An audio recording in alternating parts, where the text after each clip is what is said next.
The following program is a paid political broadcast sponsored by the Congress of Industrial Organizations. The speaker for the CIO program this evening will be Mr. Mike Ross, International Representative of the United Furniture Workers of America, CIO. Mr. Ross is a combat veteran of World War II, having served as an enlisted man in the ETO with the 102nd Infantry Division, and suffered injuries in combat, leaving him partially disabled until this day. You will now hear an address on the CIO by Mr. Mike Ross. Ladies and gentlemen, my subject this evening concerns your pork chops and pinto beans, your black-eyed peas and turnip greens. In other words, I shall speak about high prices and low wages, a rising cost of living, rising profits for the bosses, but very little for the working people. I want to especially address these words to the employees of Myrtle Desk Company here in High Point, but I hope that other furniture and industrial workers will find much of interest to their jobs and their wages and working conditions in what I say tonight. What working man or woman has not read or heard of the new series of price increases that are predicted for the next few weeks? Both the Attorney General and congressional committees are investigating these high prices, but the housewives of High Point don't need an investigation to tell them that prices in the stores are so high that it is hard enough to buy beans, let alone bacon, on what wages are paid. How can children be properly dressed for school, lunches and books paid for, when many families are having a hard time paying the rent and just getting enough to eat? The fight against high prices is one of the main points on the CIO program. Next Tuesday morning, a runoff election between the United Furniture Workers of America, CIO, and no union will be held at the Myrtle Desk plant. This election will be a straight-out choice between the CIO and no union at all. It will be a choice between decent wages and real vacations, or low wages and no vacations.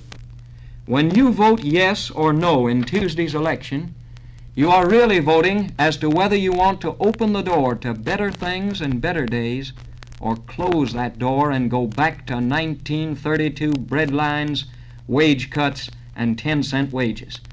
Surely no Myrtle Desk worker confronted with this serious choice would vote no against the CIO. We all know that up until the time that a real union like the CIO comes into your plant, the boss never makes any speeches or issues leaflets or even says hello. But just as soon as that old CIO comes knocking at the door for a real wage scale, 2 weeks vacation, and an honest-to-goodness union contract, out comes the old man telling you what a good friend he is to you, how much the company loves you, and how terrible the big bad union is. Now, just a little common sense will let you see through such talk. If the company loved you so well, why did the big bosses take paid vacations every year from 1899 to 1943 for themselves and let you furniture workers do without? If the company loves to pay high wages, even without a contract, as they say, then why did they not do so back in the 1930s? It's the old case of a rich politician promising the working people everything before Election Day. But remember, if you vote against the CIO, you will be working at Myrtle Desk for the next 365 days without a union contract, without even a scrap of paper legally protecting your wages and working conditions. What if a terrible depression hit the country?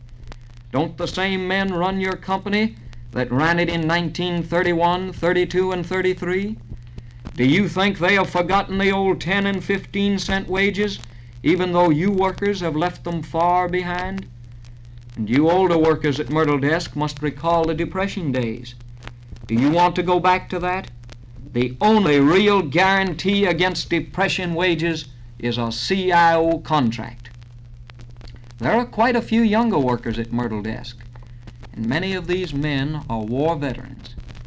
All of them, like myself, remember the fine words with which our friends and neighbors sent us off to war. The 4 freedoms, and how we would come home to fine homes and swell jobs. Perhaps that's the reason nearly all the veterans are voting CIO at Myrtle. They want to see their dreams come true, and these men who risked their lives for their country have the courage to cast a vote in the American way for the CIO. There's another group of fine union men at Myrtle Desk. I refer to the AF of L members who cast 35 votes for their union. In the runoff, the question is now whether or not you want any union to represent you. You will vote yes or no for the CIO. And as an old AF of L man myself, I know that nearly all these men believe in unions. And before they would go back to the old open shop days of the 1930s, with no unions and low wages, they will cast their votes in the yes box. The old 1 and 1 and 1 makes 3 club is getting desperate. Their goose is cooked, not only because the 129 union men will all vote yes for the CIO, but because many of those who voted for neither in the first election are now in favor of the CIO. They have learned that the CIO can call every shot. Remember, CIO predicted the 10% raise, and you got it. CIO predicted the 1-week vacation, and it came. CIO predicted the company would make a speech, and you heard it for yourself. Do we have to tell you that the company will make more speeches, and that the 1 and 1 and 1 makes 3 club, which certainly does not speak for the 111 neither votes, will put out more of their fancy printing jobs this week? Again, just use your common sense. If the company is willing to pay out all that expense to beat the CIO, is it not because the CIO will bring you better things? You can't blame the company for spending money to beat the CIO, which will help the working man. But you can blame a working man who doesn't look out for his own end and vote for the CIO. How will a working man who has the chance to vote for better wages, better vacations, and better conditions face his wife and family if he fails to vote yes for the CIO? Has he no respect for that wife and those children? Does he not want to see them better dressed, better fed, and those children with some chance of getting decent educations and opportunities in life? Are only rich men's kids deserving of those things? The CIO believes in a fine life with good incomes and some measure of human dignity for all people. The only way to get that measure of equality, that opportunity which all people deserve, is by voting for the CIO. My friends, let's not just speak of a CIO victory or of just winning the election. Let every working man pledge to make the Myrtle Desk runoff election on Tuesday an overwhelming landslide for the CIO. You know, the time has really come to call a spade and a club, no matter whom that club hits, especially when the club happens to be a low-wage club knocking the workers out of what rightfully is theirs, and especially when that club has never met, has no elected officers, and hides behind a phony name, since the rich men in uptown offices who write the leaflets signed by the 1 and 1 and 1 makes 3 club were never given permission by the 111 neither votes to speak for them. There's an old country saying about sowing behind the plow. 1 for the cutworm, 1 for the crow, 1 for the rot, and 1 for the grow. When you vote on Tuesday, cast your vote in the yes box, so that it may grow and prosper with the gains and protection of a CIO contract. No good farmer would vote a ticket which is bound to rot in low wages, poor security, and depression days. The time has come for every Myrtle Desk worker to stand up and be counted for the CIO, or to lay down and be counted out. The last few days of any campaign bring out the works. You Myrtle workers learned that when the company speech was made at the last hour on Monday before the first election. And you're being flooded with the old three-man low-wage club leaflets. In other words, you must search through what everyone has to say, study everything you read, and make up your own minds after plenty of light has been shed on the subject. You must be like the Davidson County farm boy years ago, who came to a farmer one night to borrow a lantern. At first he would not say why he wanted it, but after a while admitted he was going courting. The farmer was scornful. "I did my courting without a lantern," he said. "Yes," replied the farm boy, "and look at your missus." So take no risks, my friends. You know, they say figures don't lie, but liars figure. And you must keep that in mind when three men secretly write leaflets against the Union and put 111 on them. In the good book, we are taught the great virtues of the brotherhood of man.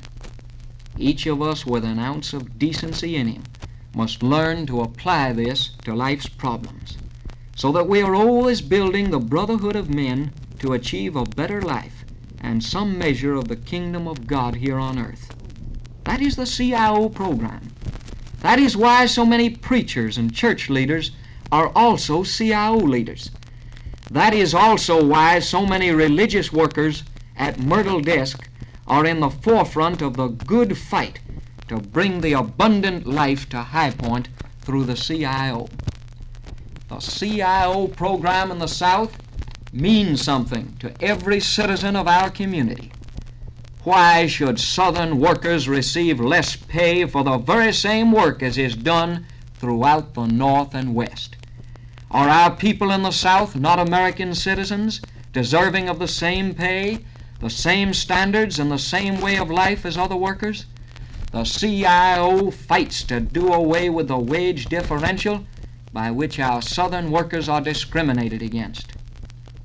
My friends, at Myrtle Desk on Tuesday, you have your last opportunity to cast a ballot in the great Roosevelt tradition.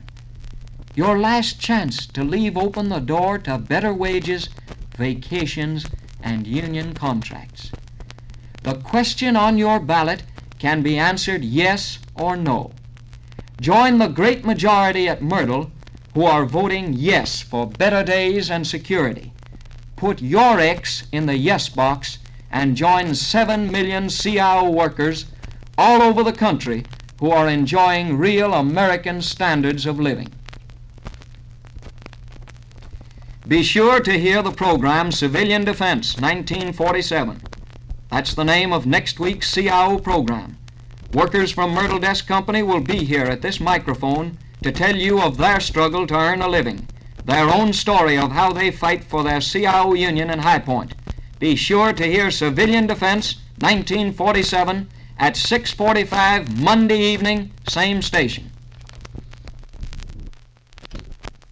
You have been listening to an address on the CIO by Mr. Mike Ross, International Representative of the United Furniture Workers of America, CIO. This was a paid political broadcast sponsored by the Congress of Industrial Organizations.